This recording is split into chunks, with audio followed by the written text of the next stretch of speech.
In 1879, Anna Heinning Bates went into labor. Standing almost 8 feet, it's no wonder her baby was also a shocking size. When her water broke, she lost 6 gallons of fluid. That's when the doctor came to a chilling realization. Some people in history are larger than life, and in the case of Anna Heinning Bates, also just very large. In fact, she was one of the tallest people who ever lived. It's 1846 in Nova Scotia. Anne Graham and Alexander Swan, 2 immigrants from Scotland, have just welcomed their 3rd child, a baby girl.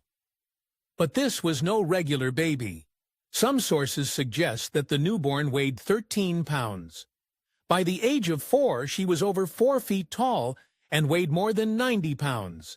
And by the time she reached the age of 15, she was 7 feet tall and still growing. Although it was never officially diagnosed, it was later determined that Anna was born with gigantism, which occurs from a tumor in the pituitary gland, which in turn releases excessive amounts of growth hormone. Individuals who live with gigantism grow very rapidly and typically have a significantly shorter lifespan. But though Anna had been dealt a difficult hand, fate nonetheless had an adventurous life in store for her. Anna's family was sympathetic to her unique condition. When she outgrew her elementary school desk, her father built a larger one by hand to accommodate her needs.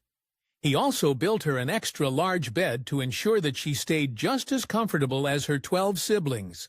Unfortunately, he couldn't protect her from the outside world.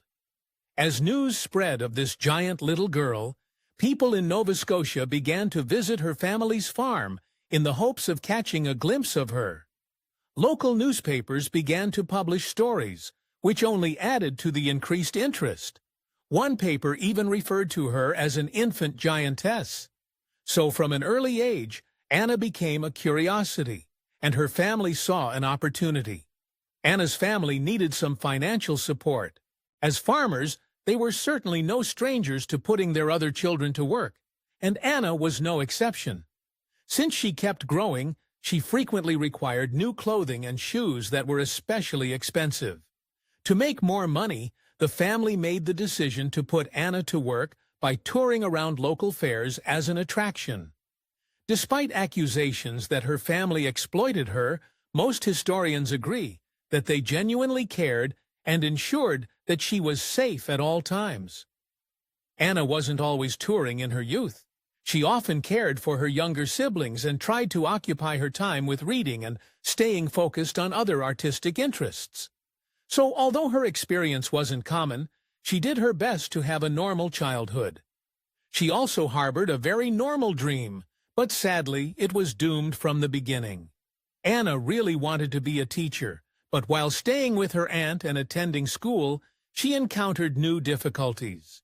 She found the classrooms physically constricting because of her size. And, of course, people often gawked at her and made her feel especially uncomfortable. This experience ended her teaching aspirations, but thankfully, greater things were in store. In 1862, she relocated to America and took a job in the P.T. Barnum Museum as the Nova Scotian Giantess. There, she received tutoring and learned how to sing and play piano. The museum offered her jaw-dropping opportunities, many of which were unheard of at the time. She received $23 a week in gold, the equivalent of $500 today. She was also provided a chaperone and given the ability to earn extra income from pictures sold of her likeness. Remarkably, for the time, her contract allowed her to keep the rights to those images. During her tenure at the museum, Anna performed characters like Lady Macbeth and interacted with audiences in Q&A formats to detail her experiences as one of the tallest women known to man. This experience was largely positive for her, as she got to control her narrative instead of merely being a freak. It's 1865, and Barnum's Museum is ablaze and one of the most spectacular fires New York has ever seen. And Anna is in the midst of it. The stairwell is ablaze, and Anna, who weighs nearly 400 pounds, is far too large to fit through a window. Somehow, with the help of 18 people who carried her, she managed to escape. Heroically, she had helped others escape before her, and in doing so, almost doomed herself. By most accounts, Anna was intelligent and kind. As she met people on tours who were also physically different, she became fast friends and formed bonds with them very deeply. In fact, her magnetic personality allowed her to become friends with one of the most famous royals of the time. Anna became no stranger to traveling the globe. She made the rounds all over Europe and the United States. In 1863, she even befriended Queen Victoria while touring as an attraction in Europe, and the two became unlikely friends. Anna attracted many suitors. It's said that she received numerous proposals, but because of her career as a performer, she chose to decline those offers. It was difficult for her to ascertain whether someone was being genuine or just wanted her money. But then she met a man who made her believe in true love. No, not him, the big guy. While at a circus in Halifax, Anna couldn't help but spot Martin Van Buren Bates, a man who was also pushing 8 feet tall. Naturally, Martin spotted Anna too, and so did a promoter, which led to a few interesting developments in both her career and her love life. Anna married Martin in 1871 in London after the couple fell madly in love and began touring together in the circus. In 1861, after Queen Victoria lost her husband, Prince Albert, she fell into a deep state of depression and grieved for the rest of her life.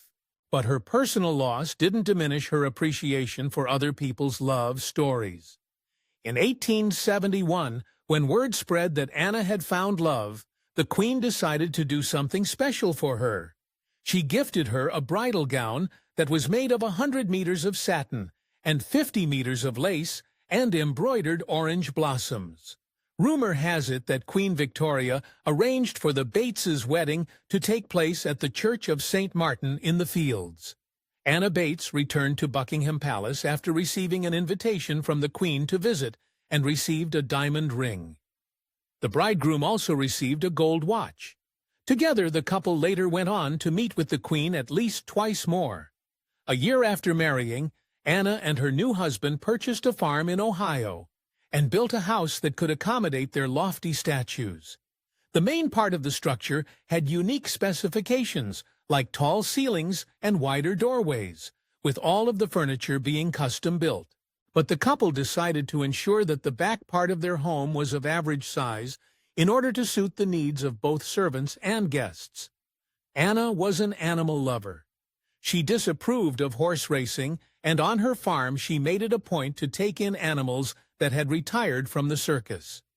In 1872, still newlyweds, Anna and her husband conceived their first child, but it ended in tragedy. On May 19th, a baby girl weighing 18 pounds died at birth. 6 years later, Anna became pregnant with a son. On January 18, 1879, her water broke and she reportedly lost 6 gallons of fluid. She was in for an extremely rough labor. As the hours passed, the doctor came to a disturbing realization. Anna's baby was so big, the doctor couldn't fit his forceps around its head. To usher the child into the world, they placed a bandage around its neck and pulled.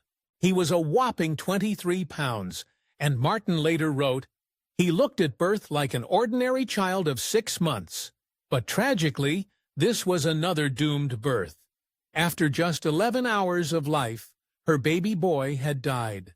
Posthumously, he received a Guinness World Record for being the largest newborn ever recorded. The loss of the second child took an incredible toll on Anna. She fell into a deep depression and no longer wanted to tour.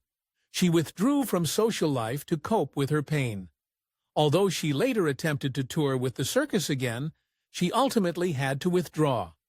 Anna and her husband decided to live a quieter existence during the late 1870s. By the spring of 1880, Anna spent her time solely on the farm, and she and Martin became more heavily involved with the Baptist Church. In 1888, after having struggled with tuberculosis and thyroid issues, Anna died from heart failure during her sleep, just one day before her 42nd birthday. After her death, Martin erected a monument on her grave to honor her. A year later, he remarried and moved out of their Ohio home so that his average-sized second wife could be more comfortable. However, when Martin died in 1919, he was buried next to Anna and their baby boy. To this day, Seville, Ohio continues to remember Anna and her husband. There's an exhibit dedicated to the couple with artifacts and information about their life together. In Halifax, there's also a museum dedicated specifically to the Giantes, and some of her descendants are still involved in curating and guiding tours for visitors.